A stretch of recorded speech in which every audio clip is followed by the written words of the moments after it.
ಬಿಡದಿ ಭೂ ವಿವಾದ ಅನಿತಾ ಕುಮಾರಸ್ವಾಮಿ ಗರಂ. ಎಂಬಿ ಪಾಟೀಲ್ ವಿರುದ್ಧ ನಿಖಿಲ್ ತಿರುಗಿ ಬಿದ್ದಿದ್ದಕ್ಕೆ ಯಾರ್ಯಾರ ಆಸ್ತಿ ಎಷ್ಟಿದೆ, ಬದನೆಕಾಯಿ ಬೆಳೆದು ಸಂಪಾದಿಸಿದ್ರಾ? ಬಿಡದಿ ಟೌನ್ಶಿಪ್ ವಿಚಾರ ಈಗ ರಾಜಕಾರಣಿಗಳ ಪರ್ಸನಲ್ ಅಟ್ಯಾಕ್ ಆಗಿ ಮಾರ್ಪಟ್ಟಿದೆ. ಕುಮಾರಸ್ವಾಮಿ ಕುಟುಂಬದ ಆಸ್ತಿ ಹೇಗೆ ಬಂತು ಅಂತೇಳಿ ಕಾಂಗ್ರೆಸ್ ನಾಯಕರು ಪ್ರಶ್ನೆ ಮಾಡುತ್ತಿದ್ದಾರೆ. ಇದಕ್ಕೆ ಇವತ್ತು ಅನಿತಾ ಕುಮಾರಸ್ವಾಮಿ ಮತ್ತು ನಿಖಿಲ್ ಕುಮಾರಸ್ವಾಮಿ ಕಾಂಗ್ರೆಸ್ ನಾಯಕರ ವಿರುದ್ಧ ತಿರುಗಿ ಬಿದ್ದಿದ್ದಾರೆ. ಹಾಗಾದ್ರೆ ಯಾವ್ಯಾವ ನಾಯಕರು ಬದನೆಕಾಯಿ ಮತ್ತು ಆಲೂಗಡ್ಡೆ ಬೆಳೆದು ಹೇಗೆ ಆಸ್ತಿ ಮಾಡಿದ್ರು, ಅಷ್ಟಕ್ಕೂ ಏನಿದು ರಾಜಕೀಯ ಜಟಾಪಟಿ ಅಂತ ಆ ಕುರಿತ ಇನ್ಸೈಡ್ ಮಾಹಿತಿಯನ್ನ ಬಿಚ್ಚಿಡ್ತೇವೆ. ಆದ್ರೆ ಅದಕ್ಕಿಂತ ಮೊದಲು ಹಲೋ ಕನ್ನಡ ಯೂಟ್ಯೂಬ್ ಚಾನಲ್ ಅನ್ನ ಸಬ್ಸ್ಕ್ರೈಬ್ ಮಾಡ್ಕೊಳ್ಳಿ, ಹಾಗೇನೆ ಪಕ್ಕದಲ್ಲಿರೋ ಬೆಲ್ ಬಟನ್ ಅನ್ನು ಪ್ರೆಸ್ ಮಾಡಿ. ಬಿಡದಿ ಸುತ್ತಮುತ್ತಲ ಪ್ರದೇಶದಲ್ಲಿ ಟೌನ್ಶಿಪ್ ಅಥವಾ ಸ್ಮಾರ್ಟ್ ಸಿಟಿ ನಿರ್ಮಿಸುವ ಯೋಜನೆ ಹಲವು ವರ್ಷಗಳಿಂದ ಚರ್ಚೆಯಲ್ಲಿದೆ. ಇತ್ತೀಚೆಗೆ ಬೃಹತ್ ಕೈಗಾರಿಕಾ ಸಚಿವ ಎಂಬಿ ಪಾಟೀಲ್ ಅವರು ಈ ಯೋಜನೆ ಬಗ್ಗೆ ಒಂದು ಬಾಂಬ್ ಸಿಡಿಸಿದ್ರು. ಈ ಬಿಡದಿ ಟೌನ್ಶಿಪ್ ಯೋಜನೆಗೆ ಅಡಿಪಾಯ ಹಾಕಿದ್ದೆ ಸ್ವತಃ ಎಚ್.ಡಿ. ಕುಮಾರಸ್ವಾಮಿ ಅವರು. ಕುಮಾರಸ್ವಾಮಿ ಅವರು ಸಿಎಂ ಆಗಿದ್ದಾಗ ಈ ಯೋಜನೆಗೆ ಅಡಿಪಾಯ ಹಾಕಿದ್ರು. ಅವತ್ತು ಈ ಯೋಜನೆಯನ್ನ ಬೆಂಬಲಿಸಿದ್ದ ಕುಮಾರಸ್ವಾಮಿ ಇವತ್ತು ವಿರೋಧ ಪಕ್ಷದ ಸ್ಥಾನದಲ್ಲಿದ್ದು ವಿರೋಧ ಮಾಡ್ತಿರೋದು ಕೇವಲ ರಾಜಕೀಯ ನಾಟಕ ಅಂತೇಳಿ ಎಂಬಿ ಪಾಟೀಲ್ ಟೀಕಿಸಿದ್ರು. ಅಷ್ಟೇ ಅಲ್ಲ, ಈ ಯೋಜನೆಯ ವ್ಯಾಪ್ತಿಯಲ್ಲಿ ಮಾಜಿ ಶಾಸಕಿ ಅನಿತಾ ಕುಮಾರಸ್ವಾಮಿ ಅವರಿಗೆ ಸೇರಿದ ಸುಮಾರು 100 ಎಕರೆ ಜಮೀನು ಬರುತ್ತದೆ. ಅದಕ್ಕೆ ಅವರು ವಿರೋಧ ಮಾಡ್ತಿದ್ದಾರೆ ಅಂತೇಳಿ ಸಚಿವ ಎಂಬಿ ಪಾಟೀಲ್ ಗಂಭೀರ ಆರೋಪ ಮಾಡಿದ್ರು. ಅದ್ಯಾವಾಗ ಆಸ್ತಿ ವಿಚಾರ ಬಂತು, ಕುಮಾರಸ್ವಾಮಿ ಕುಟುಂಬ ತಕ್ಷಣವೇ ತಿರುಗೇಟು ಕೊಟ್ಟಿದೆ. ಮೊದಲು ಸಾಮಾಜಿಕ ಜಾಲತಾಣ ಎಕ್ಸ್ ಮೂಲಕ ರಿಯಾಕ್ಟ್ ಮಾಡಿದ್ದ ಅನಿತಾ ಕುಮಾರಸ್ವಾಮಿ ಅವರು ಸಚಿವರ ಆರೋಪವನ್ನ ಅಸತ್ಯ ಮತ್ತು ರಾಜಕೀಯ ದುರುದ್ದೇಶ ಅಂತ ಬಣ್ಣಿಸಿದ್ದಾರೆ. ತಮ್ಮ ಬಳಿ ಇರೋ ಭೂಮಿಯ ಕುರಿತಾಗಿ ಸ್ಪಷ್ಟನೆ ಕೊಟ್ಟಿದ್ದಾರೆ. ನನ್ನ ಹೆಸರಿನಲ್ಲಿ 100 ಎಕರೆ ಜಮೀನಿಲ್ಲ, ಇರೋದು ಕೇವಲ 32 ಎಕರೆ ಮಾತ್ರ ಅಂತೇಳಿ ಅವರು ದಾಖಲೆ ಸಮೇತ ಸಚಿವರನ್ನ ತರಾಟೆಗೆ ತಗೊಂಡಿದ್ದಾರೆ. ಒಬ್ಬ ಮಹಿಳೆಯಾಗಿ, ಅದರಲ್ಲೂ ಸಾರ್ವಜನಿಕ ಜೀವನದಲ್ಲಿರುವ ವ್ಯಕ್ತಿಯಾಗಿ ರಾಜಕೀಯ ಲಾಭಕ್ಕಾಗಿ ತನ್ನ ಕುಟುಂಬವನ್ನ ಎಳೆದು ತರೋದು ಸಚಿವರ ಘನತೆಗೆ ಶೋಭೆ ತರೋದಿಲ್ಲ ಅಂತೇಳಿ ತಮ್ಮ ಅಸಮಾಧಾನವನ್ನ ವ್ಯಕ್ತಪಡಿಸಿದ್ದಾರೆ. ವೈಯಕ್ತಿಕ ವಿಚಾರಗಳನ್ನ ರಾಜಕೀಯಕ್ಕೆ ಎಳೆಯಬಾರದು ಎಂಬ ಎಚ್ಚರಿಕೆ ಕೂಡ ಕೊಟ್ಟಿದ್ದಾರೆ. ರಾಜಕೀಯದಲ್ಲಿ ಸೈದ್ಧಾಂತಿಕ ಭಿನ್ನಾಭಿಪ್ರಾಯಗಳಿರಬಹುದು, ಆದ್ರೆ ವ್ಯಕ್ತಿಗತ ನಿಂದನೆ ಮತ್ತು ಕುಟುಂಬದ ಸದಸ್ಯರ ಆಸ್ತಿ ಪಾಸ್ತಿಗಳ ಕುರಿತು ಸಾರ್ವಜನಿಕವಾಗಿ ಆಧಾರರಹಿತ ಆರೋಪ ಮಾಡೋದು ಕೀಳುಮಟ್ಟದ ರಾಜಕೀಯ ಅಂತಾನೂ ಖಂಡಿಸಿದ್ದಾರೆ. ಅನಗತ್ಯವಾಗಿ ಇಲ್ಲಸಲ್ಲದ ಆರೋಪಗಳನ್ನ ಮಾಡಿದರೆ ಕಾನೂನು ಮೂಲಕ ಉತ್ತರ ನೀಡುತ್ತೇನೆ ಅಂತ ಎಚ್ಚರಿಕೆ ಕೊಟ್ಟಿದ್ದಾರೆ. ಅಷ್ಟೇ ಅಲ್ಲ, ಈ ವಿವಾದ ಮುಂದಿನ ದಿನಗಳಲ್ಲಿ ನ್ಯಾಯಾಲಯದ ಮೆಟ್ಟಿಲೇರಬಹುದು ಅನ್ನೋದನ್ನ ಸೂಚಿಸುತ್ತಿದೆ. ಬಿಡದಿಯಂತಹ ಪ್ರದೇಶಗಳಲ್ಲಿ ಸರ್ಕಾರದ ಯೋಜನೆಗಳು ಜಾರಿಯಾದ್ರೆ ಭೂಮಿಯ ಮೌಲ್ಯ ವಿಪರೀತವಾಗಿ ಏರುತ್ತದೆ. ಒಂದು ವೇಳೆ ವಿರೋಧ ಪಕ್ಷದ ನಾಯಕರ ಆಸ್ತಿಯಲ್ಲಿ ಬಂದ್ರೆ ಅವರು ಯೋಜನೆಯನ್ನ ವಿರೋಧಿಸುವುದು ಅಭಿವೃದ್ಧಿಗಾಗಿ ಅಥವಾ ತಮ್ಮ ಸ್ವಂತ ಲಾಭ ನಷ್ಟಕ್ಕಾಗಿ ಅನ್ನೋ ಅನುಮಾನಗಳನ್ನ ಸೃಷ್ಟಿಸಲು ಆಡಳಿತ ಪಕ್ಷ ಯತ್ನಿಸುತ್ತದೆ. ರಾಜಕಾರಣಿಗಳು ಸಾರ್ವಜನಿಕ ಜೀವನದಲ್ಲಿದ್ದಾಗ ತಮ್ಮ ಆಸ್ತಿ ಪಾಸ್ತಿಗಳ ಬಗ್ಗೆ ಪಾರದರ್ಶಕವಾಗಿರೋದು ಎಷ್ಟು ಮುಖ್ಯವೋ ಅದೇ ರೀತಿ ವಿರೋಧ ಪಕ್ಷದವರನ್ನ ಕಟ್ಟಿ ಹಾಕಲು ಅವರ ಕುಟುಂಬದವರನ್ನ ಟಾರ್ಗೆಟ್ ಮಾಡೋದು ಅಷ್ಟೇ ಅಪಾಯಕಾರಿ. ಎಂಬಿ ಪಾಟೀಲ್ ಅವರ ಆರೋಪಕ್ಕೆ ಅನಿತಾ ಕುಮಾರಸ್ವಾಮಿ ನೀಡಿರುವ ಈ ಉತ್ತರವು ಈಗ ಚೆಂಡನ್ನ ಸರ್ಕಾರದ ಅಂಗಳಕ್ಕೆ ತಳ್ಳಿದೆ. ಇನ್ನ ಇದೇ ವಿಚಾರವಾಗಿ ರಿಯಾಕ್ಟ್ ಮಾಡಿರೋ ನಿಖಿಲ್ ಕುಮಾರಸ್ವಾಮಿ ಬಾಯಿಗೆ ಬಂದಂತೆ 100 ಎಕರೆ ಜಾಗವಿದೆ ಅಂತ ಸುಳ್ಳು ಆರೋಪ ಮಾಡಬಾರ್ದು, ಗೌರವಯುತವಾಗಿ ನಡೆದುಕೊಳ್ಳಬೇಕು ಅಂತ ಅವರು ಎಂಬಿ ಪಾಟೀಲ್ ವಿರುದ್ಧ ಕಿಡಿಕಾರಿದ್ದಾರೆ. ಅನಿತಾ ಕುಮಾರಸ್ವಾಮಿ ಹೇಳಿಕೆ ಬಳಿಕ ಸಚಿವ ಎಂಬಿ ಪಾಟೀಲ್ ಸ್ಪಷ್ಟನೆ ನೀಡಿ ವಿಷಾದ ವ್ಯಕ್ತಪಡಿಸಿದ್ದಾರೆ. ಮಾಹಿತಿಯನ್ನ ಆಧಾರರಹಿತವಾಗಿ ಸೃಷ್ಟಿ ಮಾಡಿಲ್ಲ, ಬದಲಿಗೆ ಕುಮಾರಸ್ವಾಮಿ ಅವರೇ ಈ ಹಿಂದೆ ಹೇಳಿದ್ರು ಮತ್ತು ರಾಜಕೀಯ ವಲಯದಲ್ಲಿ ಚರ್ಚೆಯಲ್ಲಿತ್ತು.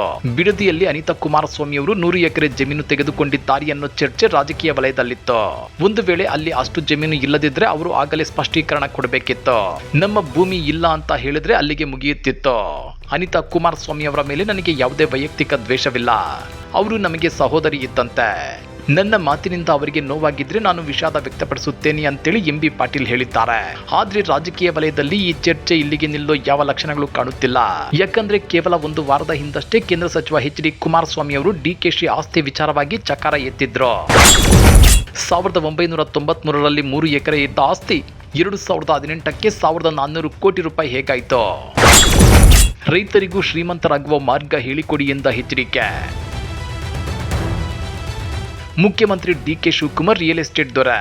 1999ರಲ್ಲಿ ಕೇವಲ 3 ಎಕರೆ ಹೊಂದಿದ್ದ ರಾಜ್ಯದ ಮುಖ್ಯಮಂತ್ರಿ ಆಸ್ತಿ 2018ರ ವೇಳೆಗೆ 1400 ಕೋಟಿ ಹೇಗಾಯ್ತು? ಇಷ್ಟು ವೇಗವಾಗಿ ಶ್ರೀಮಂತರಾಗುವುದು ಹೇಗೆ ಎಂದು ರೈತರಿಗೂ ಹೇಳಲಿ ಅಂತೇಳಿ ಕುಮಾರಸ್ವಾಮಿ ವ್ಯಂಗ್ಯವಾಡಿದ್ರು. ಮಾಧ್ಯಮದವರೊಂದಿಗೆ ಮಾತನಾಡಿದ್ದ ಕುಮಾರಸ್ವಾಮಿ, ನೇರವಾಗಿ ರಾಜ್ಯ ಕಾಂಗ್ರೆಸ್ ಸರ್ಕಾರವೇ ಜನರ ಭೂಮಿಯನ್ನ ಲೂಟಿ ಹೊಡೆಯಲು ಹೊರಟಿದೆ. ನೇರವಾಗಿ ಮುಖ್ಯಮಂತ್ರಿಗಳೇ ರಿಯಲ್ ಎಸ್ಟೇಟ್ ಮಾಫಿಯಾ ದೊರೆಗಳ ಜೊತೆ ಕೈಜೋಡಿಸಿ ಈ ದಂಧೆ ನಡೆಸುತ್ತಿದ್ದಾರೆ. ಬಹುಪಾಲು ರೈತರು ಭೂಮಿ ಕೊಡಲು ತಯಾರಿಲ್ಲ. ಪೊಲೀಸರು ಮತ್ತು ರೌಡಿಗಳನ್ನ ಬಿಟ್ಟು ರೈತರನ್ನ ಬೆದರಿಸುವ ಕೆಲಸ ಮಾಡುತ್ತಿದ್ದಾರೆ. ಸರ್ಕಾರವೇ ರಿಯಲ್ ಎಸ್ಟೇಟ್ ಏಜೆಂಟ್ ಆಗಿ ಕೆಲಸ ಮಾಡ್ತಿದೆ ಅಂತೇಳಿ ಗಂಭೀರ ಆರೋಪ ಮಾಡಿದ್ರು. ಬಿಡದಿ ಟೌನ್ಶಿಪ್ಗೆ ಪ್ರಧಾನಿ ನರೇಂದ್ರ ಮೋದಿ ಗ್ರೀನ್ ಸಿಗ್ನಲ್ ಕೊಟ್ಟಿದ್ದಾರೋ ಇಲ್ವೋ ಗೊತ್ತಿಲ್ಲ. ಮೋದಿ ಅವರು ಗುಜರಾತ್ನಲ್ಲಿ ಬರಡು ಭೂಮಿಯಲ್ಲಿ ಟೌನ್ಶಿಪ್ ಮಾಡಿದ್ದಾರೆ. ಡಿಕೆಶಿ ಅವರು ಮಾಡುತ್ತಿರುವ ಜಾಗದಲ್ಲಿ ಲಕ್ಷಾಂತರ ತೆಂಗು ಅಡಿಕೆ ಬೆಳೆ ಬೆಳೆಯುತ್ತಾರೆ. ಉಪಯೋಗಕ್ಕೆ ಬಾರದ ಜಾಗದಲ್ಲಿ ಟೌನ್ಶಿಪ್ ಮಾಡಿದ್ರೆ ನನ್ನ ಅಭ್ಯಂತರವಿಲ್ಲ ಅಂತೇಳಿ ಕುಮಾರಸ್ವಾಮಿ ಹೇಳಿದ್ರು. ಎಚ್ಡಿಕೆ ತಮ್ಮ ಇಡೀ ಕುಟುಂಬದ ಆಸ್ತಿಯನ್ನ ಘೋಷಣೆ ಮಾಡಲು ಸಿದ್ಧರಿದ್ದಾರೆ. ಕೇಂದ್ರ ಸಚಿವ ಎಚ್.ಡಿ. ಕುಮಾರಸ್ವಾಮಿಗೆ ಚಲುವರಾಯಸ್ವಾಮಿ ಕೌಂಟರ್.